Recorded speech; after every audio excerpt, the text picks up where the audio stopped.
Bismillahirrahmanirrahim. In this video, we are going to discuss 9th Chemistry, chapter number 1, FLP2. It contains all understanding, knowledge and application based questions. There are total 31 questions, that is full word pattern, 12 MCQs, 4 long and 15 short questions. Okay, let's discuss multiple choice questions. Question number 1, C6H12O6 is the chemical formula of, it is a formula of glucose. Okay, many times it is written in the chapter. It is a stable unit. इनमें से stable कौन है? आइन.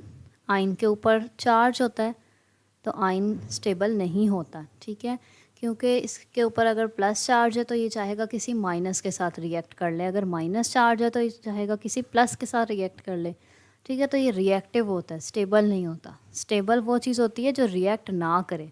Okay, B option देख लेते हैं, molecular आइन. ये भी आइन है, यानी कि इसका भी वही हिसाब है, इसके ऊपर चार्ज है, ये रिएक्टिव है, not stable.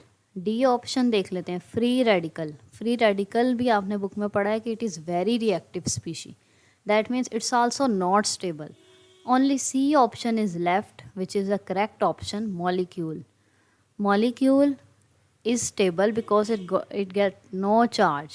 The formula mass of an ionic compound expressed in gram is called gram formula mass. Chemical formula of washing soda is, option B is correct, Na2CO3.10H2O. It is written as such in your table. Atomic number of oxygen is, oxygen का atomic number पूछा गया है, oxygen का atomic number होता है 8. B option, ठीक है, ये भी बुक में आपके टेबल फॉर्म में लिखा हुआ है. 1 mole of calcium carbonate is equal to, ठीक है बच्चों, 1 मोल किसी भी चीज़ का कितने ग्राम के इक्वल होता है, जितना उसका मैस आता है.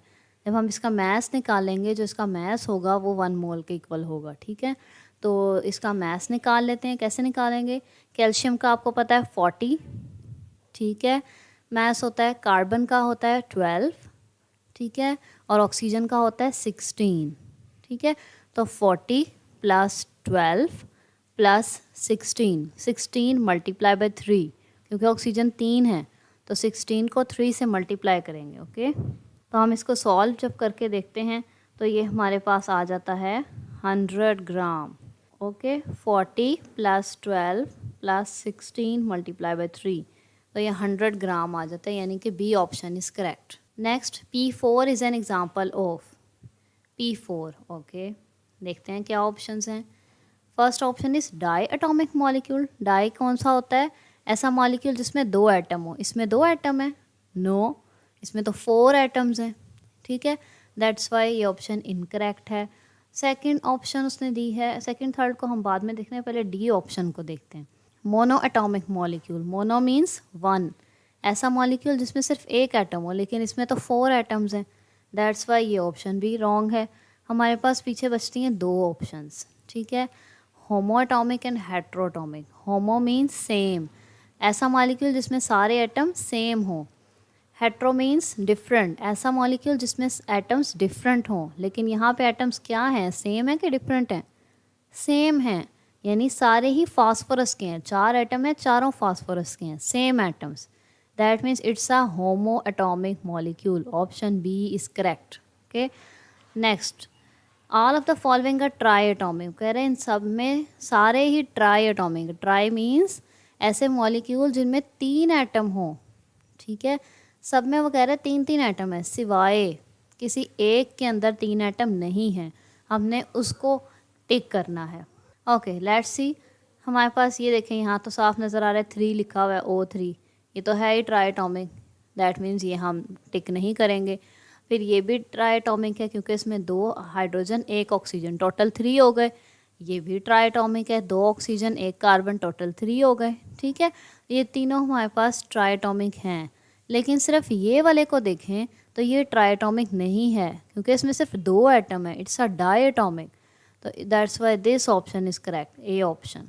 Next, 9, which one of the following species generated by heat. Heat से इनमें से कौन सी चीज़ जनरेट की जा सकती है? तो ये आपकी बुक में मेंशन है कि free radical is produced by heat और लाइट, ठीक है, when a substance absorb heat और लाइट, ठीक है. तो ये C option is correct. Ions are of type. Ions की आपको पता है 2 टाइप हैं, केटाइन और एनाइन. तो second option is correct 2. Then 11 है कि there are 3.01 into 10⁻23 molecules of carbon dioxide present in a container. What is the number of mole in it? Okay, आपको पता है कि अगर हमारे पास 6.02 इंटू 10⁻23 मॉलिक्यूल्स हों तो फिर कितने मोल्स होते हैं? जी हाँ, 1 मोल होते हैं. ठीक है, तब 1 होते हैं तो फिर इतने होंगे. तो फिर देख इसको कैलकुलेट कर लेते हैं. ठीक है, इसको कैलकुलेट करते हैं. ओके, जब हमारे पास होते हैं 6.02 into 10⁻23 molecules of carbon dioxide या फिर कोई भी और गैस हो, उसके इतने मॉलिक्यूल्स होंगे तो 1 मोल होगा. ठीक है, तो इस तरह के न्यूमेरिकल्स करने के लिए हमेशा हम पहले एक मॉलिक्यूल में निकालते हैं. अगर एक मॉलिक्यूल हो तो फिर कितने मोल आएंगे? कैसे निकालते हैं? 1 वैसे का वैसे ही नीचे उतर आता है और ये वाली पूरी चीज़ जब इक्वल के इस साइड पे आती है तो डिवाइड हो जाती है.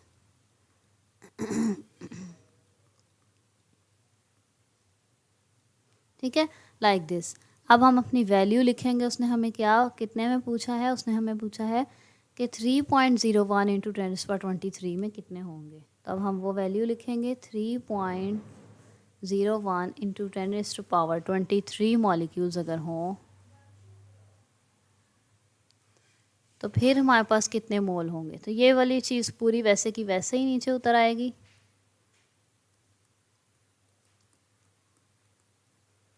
और ये जो हमारी अब वैल्यू आई है उसको हम मल्टीप्लाई की फॉर्म में लिखेंगे. Okay, like this. तो ये 10⁻23 ऊपर और नीचे कैंसिल हो जाएंगे. जब हम इसको डिवाइड करेंगे तो हमारे पास आंसर आ जाएगा. 3.01 डिवाइडेड बाय 6.02, 0.5 हमारा आंसर है. ठीक है, 0.5 मोल. Okay, this is your answer. So B option is correct. Next, the mass of 1.2 moles of H2SO4 is. ठीक है, मोल दिए में mass निकालना है. फार्मूला वही यूज़ होगा कि moles is equals to non mass over molar mass. Molar mass हम इसका निकाल लेंगे. वैसे इसका 98 होता है लेकिन फिर भी मैं आपको कैलकुलेट करके बता देती हूँ. ठीक है, ओके. सो क्या हमने निकालना था? H2SO4 का पहले हम मोलर मास कैलकुलेट करके देख लेते हैं. हाइड्रोजन का 1 होता है, 2 हाइड्रोजन है तो मल्टीप्लाई बाय 2 करेंगे. प्लस सल्फ़र का 32 होता है, प्लस ऑक्सीजन का 16 होता है, मल्टीप्लाई बाय 4.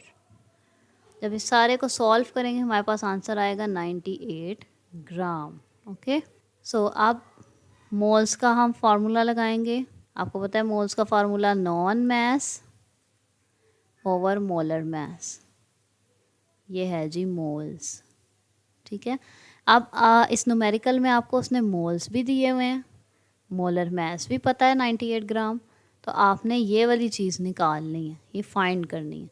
ठीक है, तो इस चीज़ को आप यहीं रहने दें, लेकिन मोलर मास जो है यहाँ से उठा के इक्वल के उस साइड पे ले जाएं. तो यहाँ ये डिवाइड हो रहा था, जब ये इक्वल के उस साइड पे जाएगा तो क्या होगा? मल्टीप्लाई. तो यहाँ मोल्स वैसे ही आ जाएगा, मल्टीप्लाई आएगा मोलर मास. क्लियर है? तो अब आप इसको सॉल्व कर लेंगे. क्या है हमारे पास? मोल्स कितने दिए हुए थे उसने, देखते हैं. 1.2 दिए हुए हैं. ठीक है, 1.2 को जब आप मोलर मास यानी 98 से मल्टीप्लाई करेंगे तो आपके पास आंसर आ जाएगा 117.6 gram. This is the answer. ई-बीप्स तालीमो तरबियत और इम्तहानों की तैयारी का जदीद और अपनी किस्म का एक मुनफरिद निज़ाम है जो आपको घर बैठे ऑनलाइन तरीके से ना सिर्फ इम्तहानों की तैयारी खसूसी अंदाज में करवाता है बल्कि ये भी बताता है कि आपकी अब तक की तैयारी का मायार क्या है, तैयारी में क्या क्या खामियां हैं, ये खामियां कौन सी किताब के कौन से हिस्से में हैं, कौन सी गलती आप बार बार दोहराते हैं और अब तक के दिए गए पर्चों में आप ये गलती कितनी बार दोहरा चुके हैं और किस किस सवाल में आपने ये गलती दोहराई है, इस गलती को दूर कैसे किया जा सकता है. इसके अलावा पर्चे हल करने की तरकीब यानी प्रेजेंटेशन में क्या क्या गलतियां बार बार दोहराते हैं और अब तक के दिए गए पर्चों में वो गलतियां कितनी बार दोहरा चुके हैं और किस किस पर्चे में आपने ये गलती दोहराई है और इस गलती को दूर कैसे किया जा सकता है. आपकी लिखाई यानी हैंड राइटिंग का मायार क्या है और उसको कैसे बेहतर किया जा सकता है।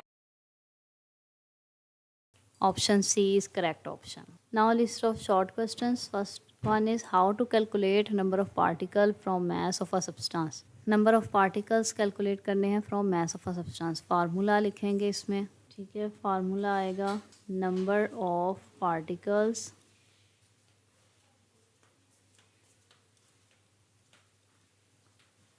is equals to mass से निकालना है ना, तो यहाँ पे वैसे मोल्स आना था, लेकिन मोल्स का फिर हम फार्मूला लिख देते हैं। क्या होता है? Known mass over molar mass. या पूरा पूरा यहाँ लिखेंगे, मैंने तो सिर्फ एब्रीविएशन लिखी है, आपने पूरा पूरा लिखना है। Known mass of a substance divide by molar mass of a substance multiply 6.02 into 10⁻23। ठीक है, तो ये फार्मूला है नंबर ऑफ पार्टिकल्स का। Okay, so next, how many atoms are present in 1 gram atomic mass of a substance. 1 gram atomic mass को बच्चों 1 मोल भी कहते हैं। ठीक है, तो 1 मोल के अंदर आपको पता ही है कितने एटम होते हैं, 6.02 इंटू 10⁻23 एटम्स। ठीक है, तो इसको आप इस तरह से लिखेंगे, यही इसका आंसर होगा। नेक्स्ट MCQ नंबर 3 है, इसमें से हमने केटाइन बताना है। एनाइन, केटाइन जिस पे प्लस चार्ज हो, एनाइन जिस पे माइनस चार्ज हो, फ्री रेडिकल जिस पे डॉट लगा हो एक, ठीक है, और मॉलिक्यूलर आइन जिस पे जो है वो ग्रुप ऑफ एटम हो, ठीक है, और चार्ज भी हो क्योंकि आइन है, और मॉलिक्यूल जिस पे ग्रुप ऑफ एटम हो लेकिन चार्ज ना हो। ठीक है, देखें सोडियम के ऊपर प्लस चार्ज है, ये है केटाइन। Br के ऊपर डॉट है, ठीक है, यहाँ पर डॉट है, तो यहाँ पर आएगा जी, आपके पेपर में शो होगा यहाँ पे डॉट। Br डॉट है तो इसका मतलब है फ्री रेडिकल। N2 प्लस है तो इसका मतलब है मॉलिक्यूलर आइन है, बिकॉज इसमें एक से ज़्यादा एटम है, 2 एटम है, तो ये मॉलिक्यूल बन गया। ठीक है, N2 भी मॉलिक्यूल है। ठीक है, N2 प्लस मॉलिक्यूलर आइन है और N2 मॉलिक्यूल है। Cl2 molecule, CO3-2 molecular ion, H minus anion. ठीक है, O2 molecule, O2 minus molecular ion. Okay, next, most of the universe exist in which form of matter. ठीक है, तो आपने एलिमेंट वाले टॉपिक में पढ़ा है कि majority of the elements are found in the solid state of matter. ठीक है, तो सॉलिड स्टेट सबसे ज़्यादा एग्जिस्ट करती है। नेक्स्ट है differentiate between molecular formula and empirical formula. ठीक है, आप डिफरेंस की फॉर्म में लिखेंगे, सेंटर में लाइन लगाकर, एक तरफ मॉलिक्यूलर फार्मूला और एक तरफ एम्पिरिकल फार्मूला। ठीक है, तो अगर आप इस तरीके से नहीं लिखेंगे तो आपका 0.5 वैसे ही कट जाएगा। ठीक है, तो एम्पिरिकल फार्मूला क्या है? Which shows the simplest whole number ratio of atoms present in a compound. ठीक है, जो सिंपलेस्ट रेशो बताएगा एटम्स की।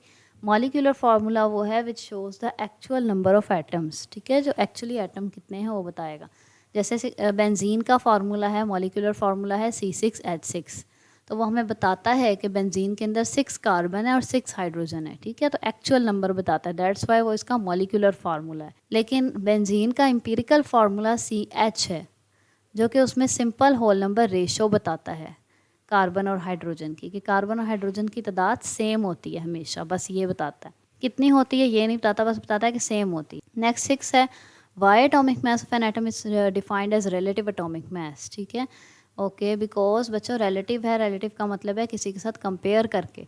आपको पता है कि आपने जितने भी पढ़े हैं एटॉमिक मैसेज वो कार्बन 12 के आइसोटॉप के साथ कंपेयर करके निकालेंगे, that's why they are called relative atomic mass. ठीक है, अच्छा आप लिखेंगे atomic mass of an atom is determined by comparing it with the 1/12th part of an atom of carbon 12।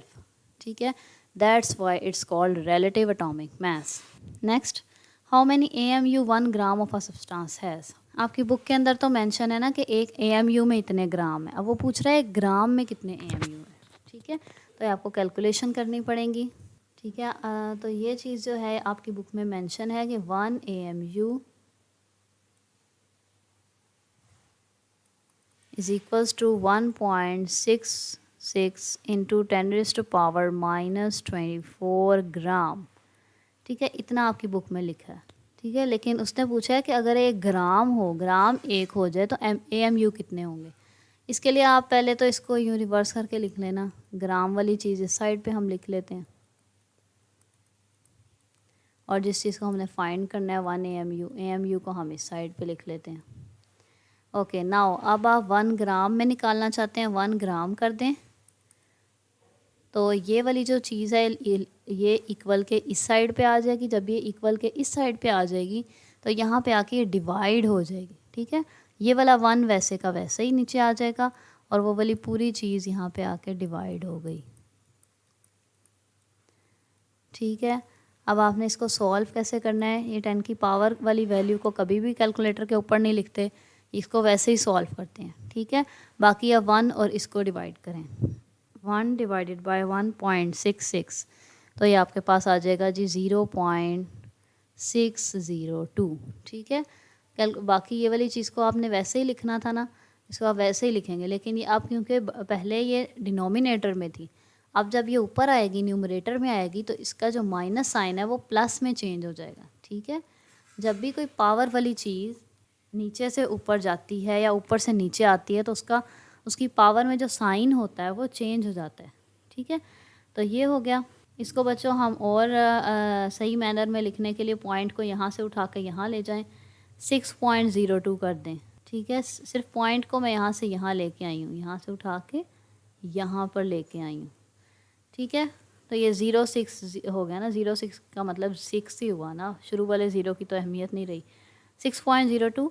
तो अब क्या होगा, जब पॉइंट आप लेफ़्ट से राइट में लेके आते हैं तो आप 1 माइनस कर देते हैं, 24 पावर में से 1 माइनस कर देते हैं तो ये आ जाएगा 23। तो 1 ग्राम के अंदर 6.02 इंटू 10⁻23 AMU प्रेजेंट होते हैं, ओके, ठीक है। इस चीज़ की समझ आ गई। जब पॉइंट को लेफ़्ट से राइट में उठा के लाते हैं तो जो आपकी पावर होती है, पावर में से 1 माइनस हो जाता है, ओके। सो नेक्स्ट इज़ इनको क्लासिफाई करना है, एलिमेंट, कंपाउंड और मिक्सचर बताने हैं, ठीक है। ए है helium, helium is element. Hydrogen H2 है क्योंकि 2 हो गए तो ये अब हो गया compound. CO compound, CO2 compound, water compound, milk mixture, gold element, brass mixture, iron element, steel mixture, okay. Next है describe the phenomena the works of different scientist at the same time handicap the growth of science, ठीक है। तो ये आपका जो science and technology वाला last page है उसके अंदर मेंशन है, ठीक है। ये स्टेटमेंट लिखी हुई है, इसमें ये वाला पैराग्राफ आपने ब्रीफ कर देना है, ठीक है। इसमें एक्चुअली ये है कि इन द हिस्ट्री के अंदर बहुत सारे लोगों ने कोशिश की है कि वो डिफरेंट नॉलेजेस को इंटरकनेक्ट कर सकें, जैसे कि फ़िज़िक्स की वर्ल्ड को, केमिस्ट्री की वर्ल्ड को, सोशल वर्ल्ड, हमारी समाजी ज़िंदगी, हमारे आपस के राब्ते जो हैं, ठीक है, और हमारी जो बायोलॉजिकल लाइफ है उस सब को इंटरकनेक्ट करने की उन्होंने कोशिश की है, ठीक है। और उनकी इस कोशिश की वजह से, इन सब चीज़ों के कनेक्ट करने की वजह से ही आज साइंस ने इतनी तरक्की की है और लोगों ने इतनी तरक्की की है और लोगों ने इतनी इजीली ह्यूमन स्पीशी को समझा और एनवायरनमेंट को समझा इतनी आसानी से, उन लोगों की वजह से, ठीक है, जिन्होंने ये काम किया, उन साइंटिस्ट की वजह से, ठीक है। तो उन साइंटिस्ट को ये काम करने के लिए बहुत सारे एक्सपेरिमेंट्स करने पड़े, ऑब्ज़र्व करना पड़ा, ठीक है। तो फिर वैलिडेट करना पड़ा, ठीक है, प्रूफ करना पड़ा, फिर जाके उनसे ये सारा कुछ हुआ। और इसलिए साइंस, टेक्नोलॉजी और मैथ्स, इन तीनों को मिला के ही साइंस ने इतनी ज़्यादा तरक्की कर ली है, ठीक है। और यही वजह है कि साइंस जो है आर्ट सब्जेक्ट से डिफरेंट है, ठीक है। तो ये सब जो साइंटिस्ट रहे हैं इनका एक कैरेक्टर रहा है, उनकी एक हिस्ट्री रही है, ठीक है, और वो सब एक दूसरे को इन्फ्लुएंस करते रहे हैं। ये इसमें आएगा। नेक्स्ट है question number 10, what is corpuscular nature of matter. ये भी उसी पेज पे है आपका, this one, corpuscular nature of matter. तो इसमें क्या है, इसमें आपको बताया हुआ है कि 1924 में डी ब्रोगलाई एक साइंटिस्ट था, उसने theory the dual nature of matter की, कि मैटर, ड्यूअल का मतलब है 2, मैटर 2 स्टेट्स में एग्जिस्ट करता है। एक तो मैटर पार्टिकल्स की फॉर्म में, एक ज़रात की फॉर्म में एग्जिस्ट करता है, और एक वेव्स की फॉर्म में भी एग्जिस्ट करता है। जितने भी ये इलेक्ट्रॉन, प्रोटॉन, न्यूट्रॉन हैं, ठीक है, ये ज़रात भी हैं और ये वेव्स भी हैं इनकी, ठीक है। तो उसने फिर इनको बताया कि दोनों सिस्टम्स जो हैं एक दूसरे से अलग नहीं रह सकते। फिर उसने मैथमेटिकल एविडेंस से भी प्रूव किया कि कोई भी मूविंग ऑब्जेक्ट हो तो उसके साथ वेव्स लाजमी होती हैं, चाहे बहुत छोटी वेवलेंथ की हो लेकिन वेव्स होती हैं। इसी तरह से पार्टिकल, हर कोई भी वेव होती है उसके साथ पार्टिकल नेचर भी एसोसिएटेड होती है। कॉर्पुस्कुलर का मतलब है पार्टिकल, ठीक है। सो ये आपके पास इसका था। नेक्स्ट है find the mass of 3 mole of oxygen atoms. ये भी आप मोल वाले फार्मूले से करेंगे। मोल का क्या फार्मूला होता था? Given mass over molar mass, ठीक है। यहाँ उसने ऑक्सीजन एटम की बात की है, सिंगल एटम ऑफ ऑक्सीजन, ठीक है, ओ। सो मोल्स का फार्मूला लिखेंगे given mass over molar mass, या नॉन मास कर लें, नॉन मास ओवर मोलर मास, ठीक है। मोलर मास आपको पता है ओ, ऑक्सीजन ओ का क्या होता है 16 और मोल्स उसने दिए हुए हैं, तो ये वाली चीज़ हमने फाइंड आउट करनी है, ठीक है। इस चीज़ को फाइंड करना है, तो ये वाली चीज़ यहाँ से उठ के उधर चली जाएगी, यहाँ ये डिवाइड हो रही थी, उधर जाके मल्टीप्लाई हो जाएगी, मोल्स मल्टीप्लाई मोलर मास, ठीक है। ये फार्मूला है। अच्छा, इसको हम सही तरह से लिख लेते हैं इस तरफ करके कि गिवन मास हमने निकालना है, तो moles multiply by molar mass. आपने पूरी टर्म लिखनी है मोलर मास गिवन मास, ठीक है। अच्छा, मोल्स का क्या, कितने मोल्स उसने दिए हुए हैं? 3 मोल्स, 3 मोल दिए हुए हैं, तो 3 लिखेंगे, और मोलर मास ऑक्सीजन के लिखेंगे 16 लिखेंगे। इसको मल्टीप्लाई कर लेंगे, 3 6 18 48 ग्राम आएगा आंसर, ठीक है। आप लोगों ने सारा पहले गिवन लिखना है, फिर रिक्वायर लिखना है, फिर फार्मूला लिखना है, फिर इसको सॉल्व करना है। नेक्स्ट है व्हाट इज़ मोल। मोल की डेफिनेशन आ जाएगी, this one amount of a substance that contains 6.02 × 10⁻23 number of particles. इसको MOL से शो करते हैं, ये भी लिखेंगे आप, और साथ में एग्जांपल लिखेंगे, ठीक है, कि कार्बन का मैस अगर 12 है तो उसमें 1 मोल ऑफ कार्बन होंगे। किसी भी चीज़ का जो मैस होता है वो 1 मोल के इक्वल आता है। Next, what is the relationship between empirical and molecular formula. तो यहाँ पे पेज नंबर 13 के ऊपर एक फार्मूला दिया हुआ है, ये इसमें आंसर में आएगा, this one molecular formula is equals to empirical formula multiply by small n is equal to 1 2 3 and so on. ठीक, जैसे बेंजीन का मॉलिक्यूलर फार्मूला है C6H6 और इसका एम्पिरिकल फार्मूला है CH, ठीक है। CH को अगर 6 से मल्टीप्लाई कर दें तो यही C6H6 आ जाएगा, तो 6 जो है वो n होगा इसमें। नेक्स्ट है define empirical formula with example. Empirical formula ऊपर भी आया था एम्पिरिकल और मॉलिक्यूलर के डिफरेंस में, ठीक है। तो वही चीज़ है कि simplest whole number ratio of atom present in a compound. Example आप दे दें, बेंजीन का एम्पिरिकल फार्मूला है CH। नेक्स्ट है explain that why hydrogen and oxygen are considered as element whereas water as a compound, ठीक है। Because hydrogen and oxygen are made up of same type of atom, that's why they are called element. But water is made up of chemical combination of hydrogen and oxygen in a fixed ratio, that's why it's called a compound, ठीक है। Means कि hydrogen oxygen में एक ही तरह के atom हैं सारे। Hydrogen है तो सिर्फ हाइड्रोजन ही है उसमें, और कोई एटम नहीं है। ऑक्सीजन है तो उसमें सारे एटम ऑक्सीजन के ही हैं और कोई एटम नहीं। लेकिन वाटर में हाइड्रोजन ऑक्सीजन दोनों हैं, ठीक है। दोनों के केमिकल रिएक्शन से वाटर बना है, दैट्स वाई वाटर एक कंपाउंड है। नेक्स्ट है long question, right a note on gram atomic mass, gram molecular mass, gram formula mass. ये आपकी बुक के अंदर मेंशन है टॉपिक, ठीक है। उसमें डेफिनेशंस हैं वो लिखनी है, साथ साथ उनकी एग्जांपल्स लिखनी है। ग्राम एटॉमिक मास क्या है कि when the atomic mass is expressed in gram it's called gram atomic mass, ठीक है। और इसको 1 मोल भी कहते हैं, ठीक है। फॉर एग्जांपल कोई भी आइटम ले लें, कार्बन ले लें, कार्बन का मास 12 है ना, तो 12 ग्राम ऑफ कार्बन क्या कहलाएगा, ग्राम एटॉमिक मास। उसको हम इज इक्वल टू कर सकते हैं 1 मोल के, ठीक है। और 1 mole is equal to 6.02 × 10⁻23 atoms, ठीक है। इसी तरह से ग्राम मॉलिक्यूलर मास क्या है, when the molecular mass is expressed in grams it's called gram molecular mass, ठीक है। फॉर एग्जाम्पल कोई मॉलिक्यूल लेना पड़ेगा यहाँ एग्जाम्पल में, लाइक वाटर, ठीक है।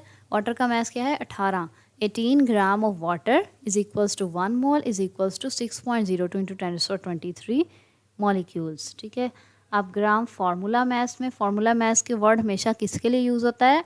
आयोनिक कंपाउंड के लिए। ठीक है, when the mass of an ionic compound is taken in grams it's called gram formula mass। ठीक है, फॉर एग्जांपल कोई भी आयोनिक कंपाउंड ले लो, NaCl ले लो। ठीक है, NaCl का मैस कितना होता है? 58.5 होता है।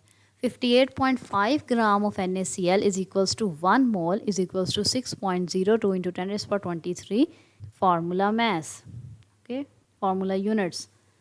तो ये आ जाएगा आपके पास, ये लॉन्ग हो गया। फिर नेक्स्ट है जी, you have a piece of coal weighing 9 gram, so calculate the number of mole of coal in the given mass. ठीक है, तो ये आपका सिंपल सा न्यूमेरिकल है। आपको मोल का फार्मूला आना चाहिए, तो आप इजीली कर सकते हैं। मोल का क्या फार्मूला है, अभी हमने इतनी दफ़ा डिस्कस कर लिया है। मोल का फार्मूला क्या है? Given mass over molar mass. तो ये है जी, ये आपकी एग्जाम्पल में से आया हुआ है न्यूमेरिकल। ठीक है, तो आप इसको सॉल्व, आपने पूरा, इन्होंने तो नहीं लिखा, आपने पूरा मेंशन करना है, पहले डाटा बनाना है। गिवन रिक्वायर, गिवन क्या है? Weight of piece of coal 9 gram. ठीक है, और mass of carbon, atomic mass of carbon कितना होता है? 12 ग्राम। ये गिवन बन गया। ठीक है, रिक्वायर में आप लिखोगे number of moles of coal is equals to what. ठीक है, ये आपका हो जाएगा। फिर आपने फार्मूला लिखना है, नंबर ऑफ मोल का formula non mass of a substance divided by molar mass of a substance. फिर आपने सोल्यूशन पे आना है। ठीक है, सारे स्टेप्स करेंगे तो आपको मार्क्स पूरे मिलेंगे। ठीक है, अब आप सोल्यूशन पे आएंगे तो आप लिखेंगे नॉन मैस दिया हुआ है 9, मोलर मैस आपको पता है कार्बन का होता है 12। कार्बन उसने बताया भी हुआ कि कोल कार्बन, वो ना भी बताया आपको पता होना चाहिए कि कोयला क्या है? कार्बन है। ठीक है, कार्बन का मैस 12, 9 और 12 को डिवाइड करेंगे 0.75 आ जाएगा। This one is your answer. Okay, mole साथ MOL ज़रूर लिखना है, बिकॉज यूनिट के भी आपको मार्क्स मिलेंगे। यहाँ पे तो ये मार्किंग कैटेगरी शो हो रही है आपके, जब आप पेपर कर रहे होंगे आपको ये शो नहीं होगी। ठीक है, तो इसलिए आपने याद रखनी है ये चीज़ें कि आपने क्या क्या चीज़ें मेंशन करनी है, फिर ही आपको फुल मार्क्स मिलेंगे। नेक्स्ट थर्ड है, what will be the mass of 2 point. अच्छा, जैसे यहाँ पर इन्होंने कोल के साथ लिखा नहीं है कि कार्बन, आपको खुद पता होना चाहिए कि कोयला कार्बन को कहते हैं। ठीक है, ओके। थर्ड है, what will be the mass of इतने मॉलिक्यूल्स ऑफ H2SO4। ठीक है, पहले तो H2SO4 का हम मोलर मैस निकालेंगे, वो वैसे होता है 98 ग्राम। ठीक है, तो उसके 98 ग्राम में बच्चों एवोगैड्रो नंबर ऑफ पार्टिकल होते हैं, यानी 6.02 इंटू 10⁻23। ठीक है, वो होते हैं। इसको हम यहाँ पे यूँ ही मेंशन करेंगे जैसे मैंने अभी बताया है, बिल्कुल उसी तरीके से कि 6.02 आपने पहले गिवन रिक्वायर पूरा लिखना है, फिर आपने स्टार्ट करना है। Molecules of H2SO4 is equal होता है 98 ग्राम के। ठीक है, ये कैसे 98 निकला, ये भी यहाँ पे कर देती हूँ आपको। H2SO4 हाइड्रोजन का mass 1 multiply by 2 plus sulphur का मैस 32 प्लस ऑक्सीजन का मैस 16 मल्टीप्लाई बाय 4। जब आप इसको सॉल्व करते हैं आपके पास 98 ग्राम आ जाता है। ठीक है, तो ये 98 ग्राम में इतने मॉलिक्यूल्स होते हैं, लेकिन उसने हमसे कुछ और मॉलिक्यूल्स में पूछा है। पहले हम इस तरह के क्वेश्चन में क्या करते हैं, पहले हम एक मॉलिक्यूल का मैस निकालते हैं। अगर 1 मॉलिक्यूल हो ऑफ H2SO4 तो फिर क्या आएगा बच्चे, 98 वैसे ही नीचे उतर आएगा, और यहाँ पर ये जो पूरी वैल्यू थी ये इक्वल के उस साइड पे चली जाएगी। जब ये उस साइड पे जाएगी तो डिवाइड हो जाएगी। ठीक है, और अब हम लिखेंगे कि हमें क्वेश्चन में कितने में पूछा गया है, 2.05 इंटू 10⁻16 मॉलिक्यूल में पूछा गया, वो हम यहाँ पर लिखेंगे 2.05 इंटू 10⁻16 मॉलिक्यूल्स ऑफ H2SO4। आपने पूरी स्टेटमेंट लिखनी है, तो मैंने यहाँ पर इस तरह से की है, लेकिन आपने पेपर प्रेजेंटेशन का ख्याल रखना है और पूरी लिखनी है। ठीक है, अब आप यहाँ पे लिखेंगे 98 डिवाइडेड बाय 6.02 इंटू 10⁻23 मल्टीप्लाई करके ये वाली पूरी वैल्यू यहाँ पे आ जाएगी 2.05 इंटू 10⁻16, ठीक है। तो आप जब इसको सॉल्व करेंगे आपके पास आंसर आ जाएगा, लेकिन ये 10 की पावर्स को आपने कैलकुलेटर पे नहीं लिखना, बाकी आप सॉल्व करें। 98 मल्टीप्लाई बाई 2.05 डिवाइडेड बाय 6.02, तो ये it comes out as 33.37 multiply 10 की पावर अब क्या आएगी, ये तो ऊपर है, ये तो 16 ही रहेगी, लेकिन मैंने भी आपको पहले भी बताया है कि जो नीचे वाली होती हैं वो जब ऊपर आती हैं तो क्या होता है, उनका साइन माइनस हो जाता है, साइन चेंज हो जाता है, ठीक है। नीचे 23 के साथ कुछ नहीं है, यानी प्लस साइन है, जब ये ऊपर आएगा तो -23 हो जाएगा, -23। ओके, इसको सॉल्व करेंगे।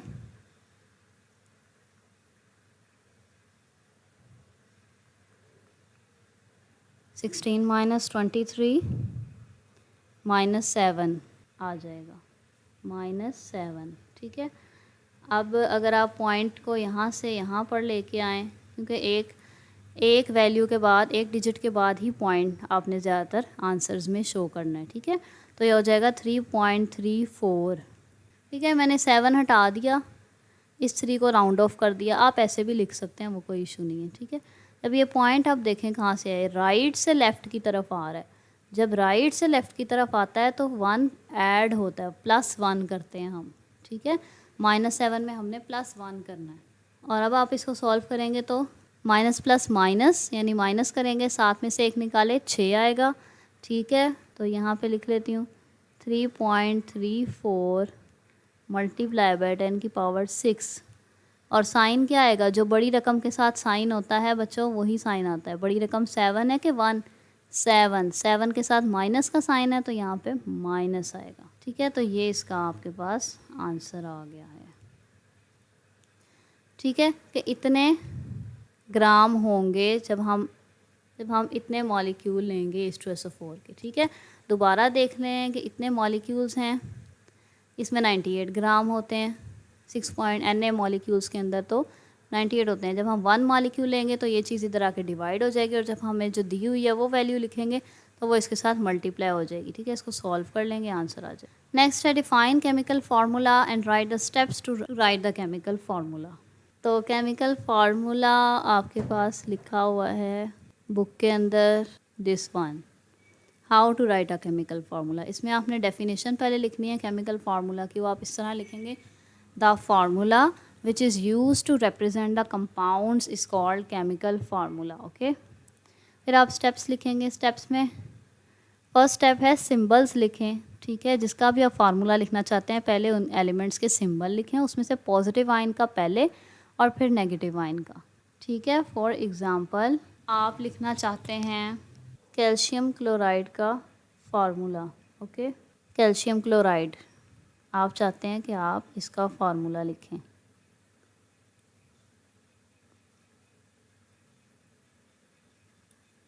तो आप क्या करेंगे, पहले आप इनके सिंबल्स लिखेंगे, ठीक है, और पॉजिटिव आइन का सिंबल पहले लिखेंगे। इसमें से कैल्शियम और क्लोराइड में से कैल्शियम के ऊपर प्लस चार्ज होता है बिकॉज कैल्शियम मेटल है, ठीक है।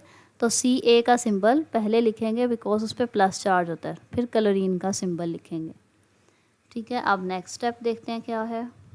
नेक्स्ट स्टेप में वो कहता है the valency of each ion is written on the right top corner. Right top के ऊपर आपने उनकी वैलेंसी लिखनी है।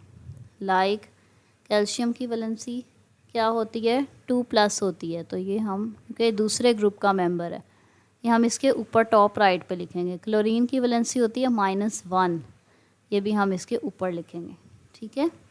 सेकंड स्टेप हो गया। अब थर्ड स्टेप क्या है, थर्ड स्टेप कहता है कि वैलेंसी हर आइन की आप उठा के दूसरे आइन के लोअर राइट कॉर्नर पे ले आएँ बाय क्रॉस एक्सचेंज मेथड। देखें क्रॉस एक्सचेंज इन्होंने किया हुआ है, ये देखें इसकी प्लस थी इसकी माइनस थी, उस माइनस को अब ये उठा के इसके पास ला रहा है नीचे, ठीक है, और इसके प्लस को ये उसके पास लेके जा रहा है नीचे, ठीक है।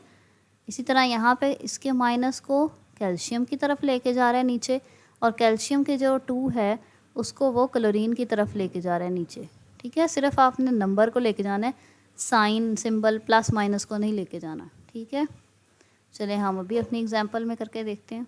क्या करेंगे कि ये जो -1 है इसको मैं यहाँ ले आऊँगी नीचे, और जो 2 है इसको इसकी तरफ ले आऊँगी नीचे। ठीक है, जो 1 है यहाँ आ गया, इसको ना भी लिखें तो खैर है, लेकिन क्लोरीन का के पास हम 2 ज़रूर मेंशन करेंगे। ठीक है, तो ये हमारे पास फार्मूला बन गया कैल्शियम क्लोराइड का CaCl2। आगे वो कहता है अगर वैलेंसी सेम हो, जैसे आप इसमें देखें कैल्शियम ऑक्साइड दोनों, इसकी +2 उसकी -2, वैलेंसी का नंबर सेम है।